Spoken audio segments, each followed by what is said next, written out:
एक दफ़ा का जिक्र है कि एक दूर दराज मुल्क में एक अक्लमंद बादशाह था जिसका नाम सिर्फ आर्क था। उसने एक खुशहाल रियासत पर हुक्मरानी की जो अमन और हम आहंगी के लिए मशहूर है। राजा आर्क को उसके लोग पसंद करते थे क्योंकि इसने हमेशा ऐसे फैसले किए जो मुनसिफाना और हर एक की ज़रूरियत का ख्याल रखते थे। एक दिन बादशाही में शदीद खुश्कसाली आ गई। दरिया सूख गया, फसलें सूख गईं और लोग काफ़ी खुराक और पानी तलाश करने के लिए जिद्दोजहद कर रहे थे। बादशाह ने अपने मुशीरों को बुलाया और उनसे बुहरान का हल तलब किया। इन्होंने तजवीज़ पेश की कि वो इमदादी कोशिशों को फंड देने के लिए अमीरों पर ज़्यादा टैक्स आयद करें। गरीब ताहम राजा आर्क का ख्याल मुख्तलिफ था। इसने मुतास्सिरा देहात का दौरा करने का फ़ैसला किया ताकि सूरत हाल को खुद देखा जा सके। जब वो अपने लोगों के दरमियान चल रहा था, इसने कुछ परेशान किन देखा। अगरचे गरीब मुसीबत में थे, अमीर भी मुश्किलात का सामना कर रहे थे। उनकी ज़मीनें सूखी पड़ी थीं और उनके मवेशी कम हो रहे थे।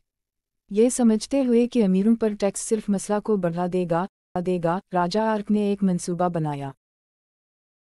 इसने बुहरान के लिए फ़िरका वाराना नुक्ता नज़र की तजवीज़ पेश की। इसने हर देहाती से, ख्वाह इसकी दौलत कुछ भी हो, से कहा कि वो जितना भी हिस्सा डाल सकते हैं, ख्वाह वो खाना हो, पानी हो या मजदूरी। बदले में राजा ने वादा किया कि वसाइल की मुनसिफाना तकसीम की जाएगी ताकि ये यकीनी बनाया जा सके कि कोई भूखा या प्यासा ना रहे। शिरकत की हौसला अफजाई के लिए राजा आर्क ने मिसाल के तौर पर क़यादत की। इसने शाही अनाज खोले और बादशाही के ज़खायर लोगों के साथ बांटे। उसके अमाल ने दूसरों को भी ऐसा करने की तरगीब दी।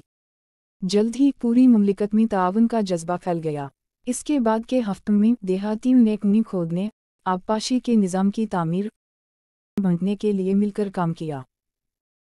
इन्होंने एक दूसरे पर भरोसा करना सीखा और अपने वसाइल को मुनज़्ज़म करने के जदीद तरीक़े तलाश किए। खुश्कसाली बिलाखिर ख़त्म हो गई, लेकिन बुहरान के दौरान जलसाज़ी मजबूत रहे। राजा आर्क के नुक्ता नज़र ने न सिर्फ फौरी मसला को हल किया बल्कि इसकी सल्तनत के इत्तेहाद और लचक को भी मजबूत किया।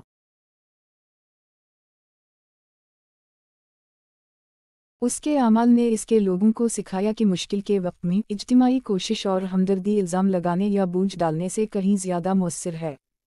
और इस तरह बादशाही एक बार फिर परवान चढ़ी और राजा आर्क की हिकमत और इत्तेहाद की मीरास नस्लों तक याद रखी गई। कहानी का इफ़ाक़ ये है, हक़ीक़ी क़यादत और इंसाफ समझ और हमदर्दी में मुज़मिर है।